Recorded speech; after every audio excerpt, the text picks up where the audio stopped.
Hi, hello, welcome back to my movie reviews. Before we get started, don't forget to subscribe to my channel, like the video if you do like it. If you don't, well, it's fine. I guess you don't have to. I'd prefer it if you did. Yeah, so don't forget to subscribe to my channel so you don't miss out on any movie reviews. Okay, let's get into it. So, the movie that I am reviewing today is the new Ghostbusters Afterlife, starring Paul Rudd,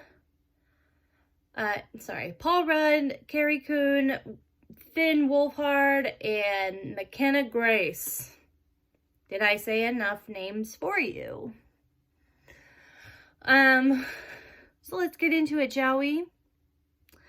According to IMDb, Ghostbusters Afterlife is about a single mom and her two kids arrive in a small town, and they begin to discover their connection to the original Ghostbusters and the secret legacy their grandfather left behind. This is Ghostbusters Afterlife. So let me just say this. Let's get it out of the way. This was a better movie than the 2016 remake, okay? And here is why. Okay? Here is why. I'm not saying the 2016 one didn't have its own merits, because it did. I thought it was funny. I thought it was fresh, original, liked it all. But this is officially a sequel to Ghostbusters and Ghostbusters 2. So I have to give it some extra points for actually continuing the story on. Okay, and the fact that it was trying to connect itself back to the original 1984 film and the sequel thereafter. So first of all, it has to have its own merits just on that, because the 2016 one, none of the original people showed up. Or like some did, like of course, Bill Murray, being Bill Murray, did a cameo, but like it didn't really reference the old Ghostbusters. It was like, oh, it's happening now. These are the Ghostbusters of 2016, which happened to be an all-female group. I'm not saying that's a problem, because I thought it was hilarious. I like that movie, but this is carrying on a tradition that 2016 couldn't even attempt, okay? Nor did I think it was trying to. Because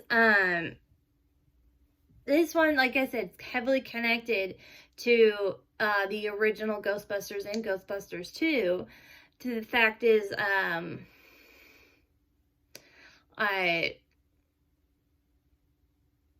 am I trying to say here? I don't really, I don't want to give too many spoilers, but I feel like it's been kind of spoiled already. So, spoilers freaking ahead. Only because the original Ghostbusters showed up on The Tonight Show, I think it was. So, obviously, why would the original Ghostbusters be promoting this movie if they don't show up at any time? I'm not going to tell you when they do, but they do.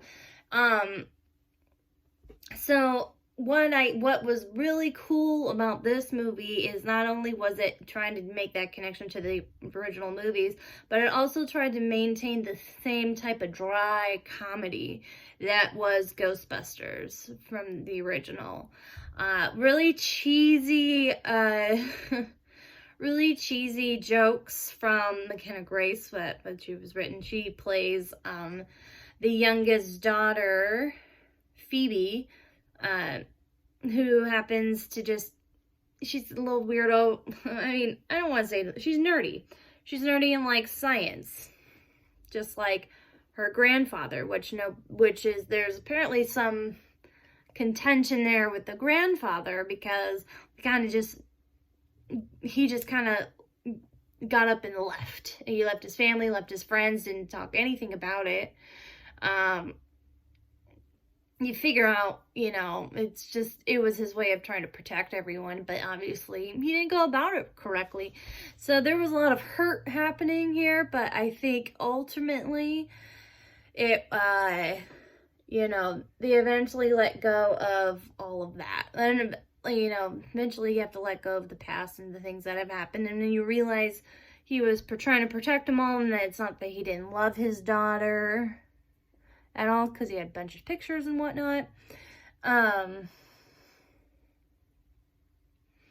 I would say, okay, so for me, breakout star would be Mr. Logan Kim. He plays Podcast, which is the friend that Phoebe makes when they come to this new town. He just that Logan Kim was just a great, he had great comedic delivery. Those are the words I'm looking for. He was one of the best characters, to be honest. You know,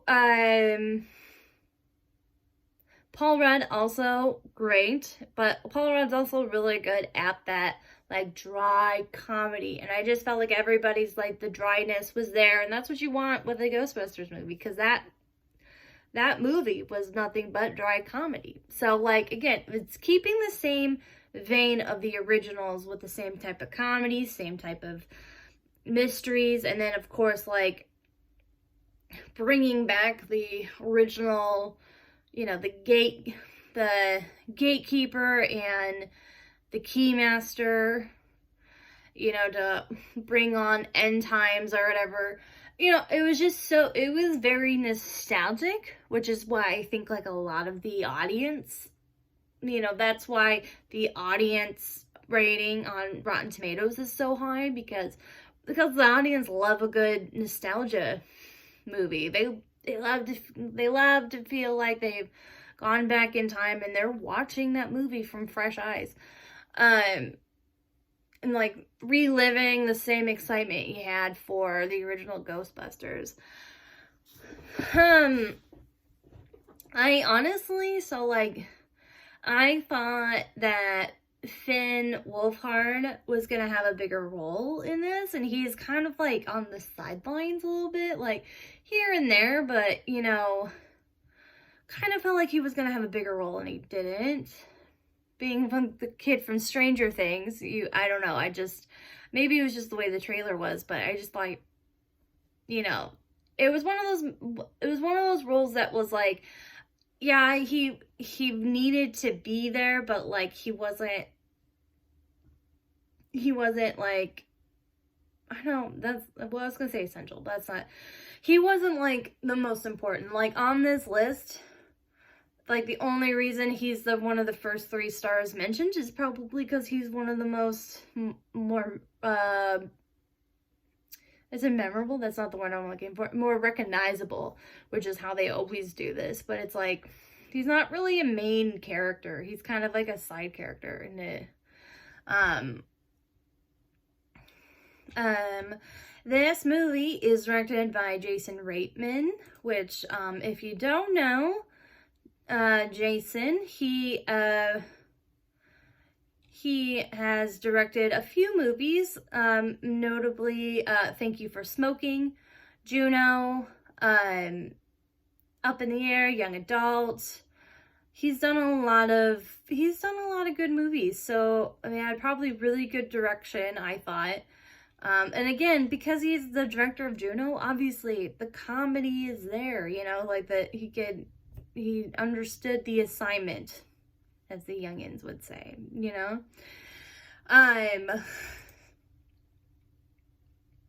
Paul, again, I think I mentioned Paul Rudd, but he was hilarious in this movie. And his chemistry with McKenna Grace was also great. And in his chemistry with Carrie Coon, who let me double check, it plays the mother of both McKenna Grace and Finn Wolfhard. And she really played that disgruntled daughter of, like, we're just here to collect some of his more valuable stuff and get the hell out of here, because he obviously wasn't big in my life at all. Again, what was funny is, like, heard this quote from, like, Bill Murray about, like, has never seen such a comedy movie.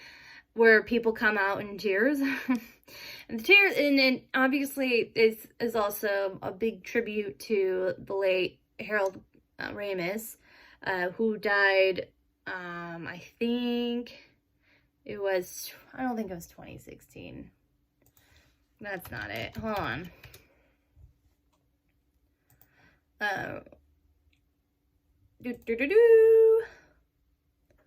Yeah, 2014, due to complications to autoimmune disease he had.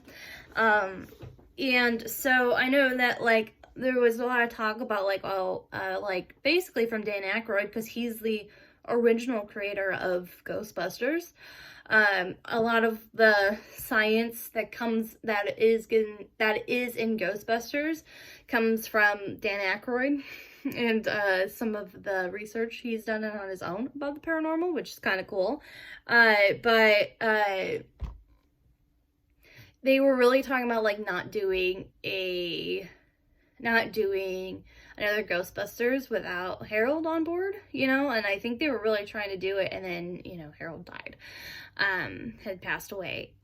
So I just think that they did a really nice tribute to him near the end of the movie. Well, not even the whole movie. Like, I think you, like, have a sense of his presence throughout the whole movie. So I thought that was really cool. You know, the way that McKenna Grace had presented herself kind of to look like a little bit like Harold and his, like, iconic glasses and stuff like that. So I just think they did, like, a really good job of that tribute, and, you know, making us remember one of the, you know, one of the 4 Ghostbusters. I was like, was there 5 there? No, there was 3 there.